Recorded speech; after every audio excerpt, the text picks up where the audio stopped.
Welcome to the Value Maker podcast. My name is Ryan Perist. I'm your host, supported by Heather Bicknell, as we meet with the people that make the digital workspace work. It's about the technology, it's about improving people's work experience and finding the return on value. I'm doing well. How are you doing? Yeah, not too bad. Not too bad. It's been a busy week. Operation Build Office continues. We have built it. It took a lot of effort to build it, more effort than I realized, but it's built now. And we're currently, the electrician was here this week doing the cabling. And unfortunately, because of the rain in this country, we couldn't finish it this week. So it'll carry on Monday, but it's there. And then I've got a couple. It's good to have these projects because, especially when you're in technology, because it's a tangible thing. It's physically there. You could see it every day and you can walk it and stuff. So it's like, I just run to the hardware store now to get some special paint to seal the roof and some wood filler to fill the gaps in on the side so I don't get bugs in the office at the bottom. So it keeps you there's lots of little things to do. So it keeps you really entertained. And then when you deal with some of the intangible stuff that we deal with, which, it's delivering software and delivering solutions to businesses to do stuff. You kind of lose that feeling sometimes that you've actually delivered something. So yeah, it's been an interesting week in that respect. Totally agree. I think it's nice to have a tangible outcome of your work and one that you can touch and see. And yeah, I know with those hardware projects, it's like be lucky to only need to run to the hardware store like 3 times. Like there's always one more thing, one little Well, part, the size of the nail that you need to go through the board. You don't have quite the right size. All those little things. Just that's not. why I was late, because I went to go get this thing called blackjack, which you put on the felt on the roof to set it up. And I said to the guy, well, I need a brush. So then he forgot the brush. So he had to go fetch the brush. And then we were talking about the wood seal. And then he was like, I don't really know. Let me ask this guy. So then he's speaking to another guy and he's like a hardware guy. So he's like, yeah, you should try this. I said, that sounds too complicated. Can I just do a wood filler? He goes, oh, yeah, wood filler would work. So then he had to get the wood filler. And then it was like, what tacks are you using for this? I was like, well, the tacks I got were really small. So we had like 3 different sizes of tacks to look at. So it's fun. And it's like, I noticed it's a male thing because there's lots of women that do it as well. But I always feel like when I walk into a hardware store, it's like a playground for adults. Put it like that. Like there's so many things you can buy and do, compared to like take your kids to a toy shop. You're like, this is not a toy. I mean, all the toys are the same in the end, except for Lego. Lego, they can get I was special gonna say mentions. it's kind of like Legos. Kind of. Yeah, Legos for adults. Lego's multi-generation. There's no problem there. But a hardware store for a lot of people is like the ultimate playground. All the tools and toys. And I was looking at how much smart stuff there is now. Like all the plugs are smart that we put in the new place. Sorry, the plugs are not smart, but the light switches are smart, and we put outdoor plugs in, those are smart. So, from that point of view, the gimmicks and the gadgetry there's so much to just get. I mean, if I think back 10 or 20 years ago, the stuff I wanted to do with my folks' house or even my houses, we couldn't do because the technology just didn't exist. And now you can go buy it at the hardware store and it's in a nicely packaged box and you could just go plug it in or wire it in or whatever it is. It's pretty fun. It is. Endless things to do and so many variants too. So many ways to do the same thing, but it is fun to have a project, that's for sure. I built a Well, table a few weeks ago and now you're making me I need to find a new project. that's the thing. So I was saying to my friend who helped me build it on Sunday, like I could happily do this every weekend, just go build a log cabin every weekend, because the whole week is so, technology is so, I don't want to say unfulfilling. That's not fair, but there's always so much to do. Like, yeah, you need to have something that you can, at the end of the week, go, I've done this thing. And I mean, yes, you can have an Excel spreadsheet that you update. And a lot of people use Excel spreadsheets to manage their lives. Or whatever tool you use to tick it off with Value. We could go tick off a few things. Actually, While I we're feel talking. as crazy as the CrowdStrike stuff was, it did make me think this is when the IT departments at all of these companies get a chance to be recognized and to show the results of their work. Like we got our systems back up. It's like visible IT work. So even though obviously it was so disruptive, I bet there are a lot of IT teams out there getting like some recognition for the Well, first time in a long time. it was quite funny because I mean, obviously, not few networks, and there were a few sort of tongue in cheek jokes like, okay, guys, now that you've got this issue going on, make sure you get your budgets lined up and that sort of thing. So definitely seen it. So, I mean, there's a couple of things that come out of it. If you look at it from a business point of view, we are so cloud dependent in some respects that you can't, and it's go to cloud, they said. It's cheaper, they said. It's always on, they said. Until it's off. And then what do? Then you're relying on a third party provider to tune you back on again.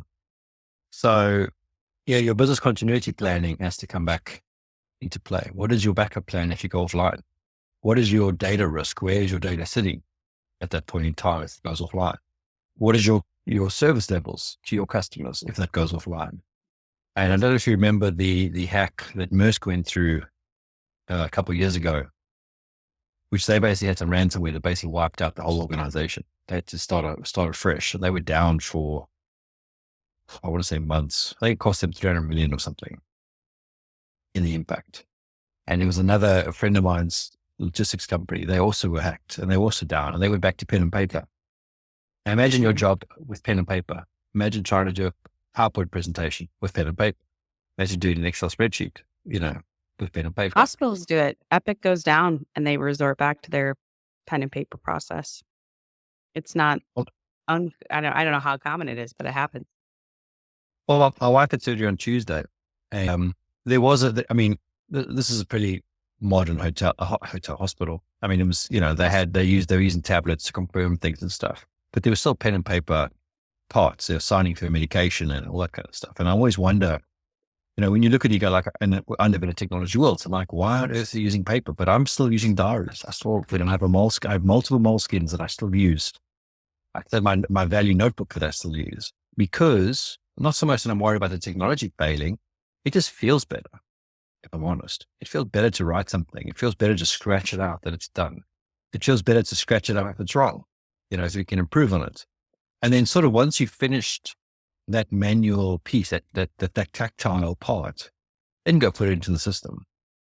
Yeah, I'm planning a project at the moment. So I'm planning a kind of combination of post-it notes and writing notes down. And then I'm going to go put it into the tool we use for project management. Now I'd love to be putting into Valuu at the moment, but I know we've broken a few things because we fixed a few things. So, and that's your problem sometimes is the tool you're using, like a Notion or whatever it is, that might break, and it might break beyond something you've done.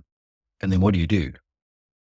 So I can see the need to have an analog version of your digital stuff, at least to recover it at some point. Yeah, definitely. I feel obviously it impacted different industries more than others. And some have, an ability to operate with fallback and some is just like full stop. So it was wild. I was just thinking this morning, I'm like, was this the most disruptive kind of IT incident of the last 5 years, or was it remote work with the pandemic? That one was probably like more of a process change, but this one definitely in terms of the customer impact and service was like the biggest one I could think of in my lifetime. Yeah, there's the cyber ones too, but like the breadth of who was impacted. If I look at something I read, was it Chaucer? One of the big insurance companies said that basically this outage was as bad as Petya from an insurance claims point of view. So, I mean, because it impacted a lot of businesses, but it didn't impact everyone. I mean, the key thing was you had to be a CrowdStrike customer. Right. So if you were on M365 and you didn't have CrowdStrike, you were defected or badly. I think there was still a few features and there was definitely some Teams quality issues and all that stuff, but it wasn't major for most of us. But if you were on CrowdStrike, you were definitely impacted because CrowdStrike definitely affected you. And the blue screens of death Yeah. that were affecting users were unrecoverable until this issue was resolved. So, your productivity was definitely zero until it was resolved. But if you look at it from a resolution and getting back online, I mean, it was all done within 24 hours, I think, or a couple of days. It wasn't weeks and Yeah. months. There's been it was, I don't know if it's all back up and now, but I know from the airline perspective, multiple days where flights were impacted from that. But I think maybe the wild thing to me about this one is it was a software deployment, right? That maybe hadn't been properly QA'd or, it wasn't like they got hacked or something malicious happen. It was just seemingly a mistake, right? Well, yeah, I mean, the one thing that came up in one of the conversations was the ring deployment methodology. Why didn't they ring deploy it and, do it in Australia first and then, follow the sun sort of methodology? In fact, one of the jokes is that UAT is Unified Australia Testing, I'm which just is gonna give it pretty to fun. Australia because it's a smaller population, and then we'll see. Yeah, well, I mean, More Australia. well, exactly. Or you could arguably say they should have tested it in somewhere like a Manila or a Philippines or somewhere like that where there's good skills and they could have, checked it out and dealt with it. So you probably find that is where the problem came in, is that the QA process wasn't followed, or it was followed for, tick a box exercise, and it didn't work out. But yeah, software release, definitely a concern, because, it probably was a relatively minor release in the context of what they've probably delivered, or any companies delivered in their software lifecycle, with the widest ranging thing. I mean, when it first started happening, the joke was it's probably DNS again. Someone's changed the DNS, which is very easy to do without a lot of, it was a DNS thing. If you change that, normally you won't see the problem till it's propagated, which is painful because you can break it. It take an hour to propagate. Then you can fix it, wait another hour for it to propagate, and then you will only know if you fix it or not. So you basically cost yourself 2 hours. This one, at high level, you could see it was anyone who's a CrowdStrike customer. But what happens when it's one of those erratic ones that only affects certain people with certain variables, certain operating system versions, certain other software installed? I mean, those are the worst because it still can be a software update, but the permutations of impact can be so varied. Troubleshoot and diagnose it can be, painstaking. Yeah. And I think just as we digitalize more as a society, it just points out that risk of, greater and greater dependency on technology and things that can happen with widespread impacts, whether it's like power grid or the software itself or, cyber attack. Well, yeah, I mean, human error is our biggest problem, biggest risk in anything. Talk about cybersecurity, it's human error. You talk about mission critical systems, it's human error. But it doesn't mean you stop. I don't think you stop doing anything. I think you just got to fail forward faster. So when that happened, they should have been able to respond. And they probably, I mean, to be fair, they probably did respond really quickly and address it, or so they didn't. But the problem, the world we live in has no slack. And it's kind of my feeling at the moment with my general life. Maybe it's just my general life. But it feels like everything is so tightly wrapped together that a problem like this cascades across airlines, across rail, across whatever, because there is no slack. So they had no time to, I mean, the impact was immediate because there was no slack to pick it up, which is probably the modern lifestyle we live, is that you're always going to be under pressure. Yep. That rings true for sure. Well, just maybe a more fun topic, unless you had any other thoughts on CrowdStrike. I was just seeing you're wearing a rugby shirt there, and I wanted to know, with the Olympics starting, what you're looking forward to watching. Hockey wise. It's funny. I was talking to my neighbor this morning about it because I try to wear a Springbok jersey every Friday.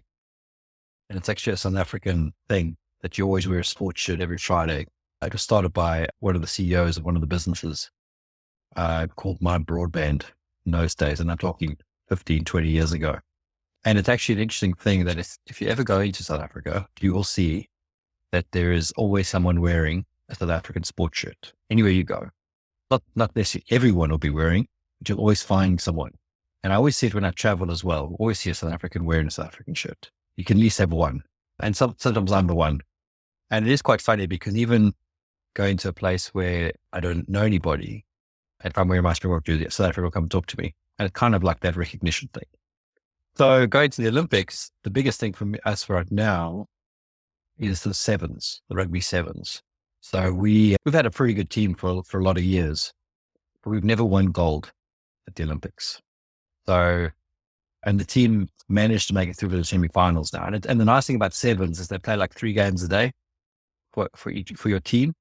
So the whole tournament lasts like 3 days, maybe 4 days in the Olympics, but you can get to the result quite quickly. So that's what I'm primarily watching. I haven't watched the rest of the Olympics, to be honest. I didn't even know it had started, per se. In fact, the opening ceremony is tomorrow, I think. And I was chatting to my neighbor and he was saying that there's been fires rail lines have been hit, so there's all sorts of delays there. Yeah, So that's wild. Yeah. yeah, but they're going to go and watch the 100-meter women's event next week. So I quite like the athletics, and I quite like some of the more obscure sports that you never watch. So like the canoeing one, the Yeah. kayaks. Yeah, there's lots of stuff. I mean, it's kind of normally I just have the TV on and I just watch whatever's on. So actually, while we're talking now, I'm trying to see where I can watch it. So I can just put it on. But for the quarterfinals, South Africa, sorry, semifinals, which is tomorrow. Yeah, hang on, I'm trying to look at the dates. It's going to be today, sometime today. What day are we on today? Today's the 21st. Yeah, I don't know what day we're on today. It is Friday the 26th. Weird. I'm trying to see when the actual next level of tournament is. But yeah, it's hard to keep track of what events are actually in the Olympics sometimes. What are you looking forward to? Well, I'm excited for the newer events. So breakdancing is in the Olympics this year.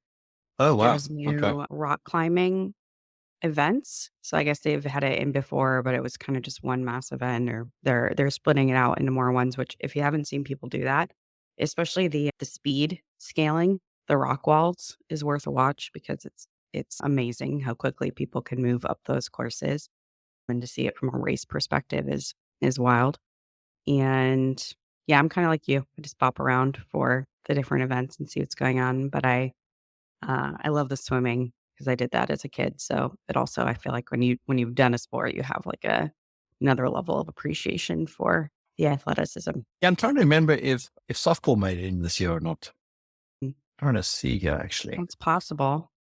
Yeah, I know softball. I know baseball. They didn't make it in the events. I was watching handball yesterday, which is a sport I've never Handball's seen great. before. I love watching handball. Actually, now that you mentioned it, it's so schedule overview, athlete, medalist. It's weird. There's like no single menu option that says activities or events, like all hidden behind navigation, sports. So there we go. So you got archery, gymnastics, swimming, athletics, basketball 3-on-3, beach volleyball, boxing, breaking. Yeah, that's Break breakdancing. a breakdance thing. Okay. Canoe slalom. That was the one I liked. Canoe sprint, BMX racing, mountain bike, road cycling, diving, equestrian, fencing, football, golf, handball, hockey. So hockey I'll try watch. Rugby sevens, rowing, rhythmic gymnastics, pentathlon, swimming, judo, sailing, shooting, skateboarding, sport climbing. Sport climbing is fun too to Hmm. watch. Surfing, swimming, table tennis, taekwondo, tennis, trampoline, triathlon, volleyball, water polo, weightlifting, and wrestling. Yeah, so softball didn't make it in this one. So that would have been one I'd also try and watch. Would be the softball or baseball. But baseball was in the 2000 Olympics, but I don't think it's ever been in again after that. Mm. Just The pretty. US just it was just there's the couple countries that actually play baseball, and then no one else was interested.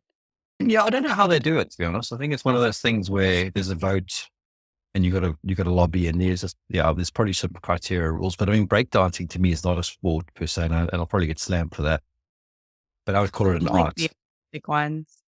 Yeah, I mean, it'll be interesting to see kinda how they score it because there's skateboarding too is kind of a mix of athleticism and art. There's gymnastics, there's all the ones that have judges, right, to score them. Yeah, so I mean, you could probably argue many things are similar. So they all get the chance. I don't know. I would have just said like breakdancing is I suppose you could probably put it with gymnastics. There's, like, rhythmic gymnastics too, which is more of the artistic side, but yeah, it'll be interesting to see what they do for breakdancing. If you could do, like, a headstand and you get this many points or kinda what Yeah, racks up the points. yeah. I mean, what I'm interested to see as well is how much technology has now become more part of the Olympics. Like not so much the standard stuff like you expect an app to review results, an app to navigate when you're there, all that kind of stuff. But how they're using the technology to measure something. So how you're keeping it fair and honest and using, like you look at tennis with measuring ins and outs for a ball. Fencing with Yeah. the suits that are sensitive. I don't know if that's Yeah. how new that is, but yeah. Well, no, I mean, they've used sensor technology for a long time. Mhm. especially for the strikes. I mean, I've never watched fencing live. In fact, I'd love to, but I quite enjoyed watching it the other day, well, a couple of years ago actually. And those guys move so quickly. I don't know how you would do.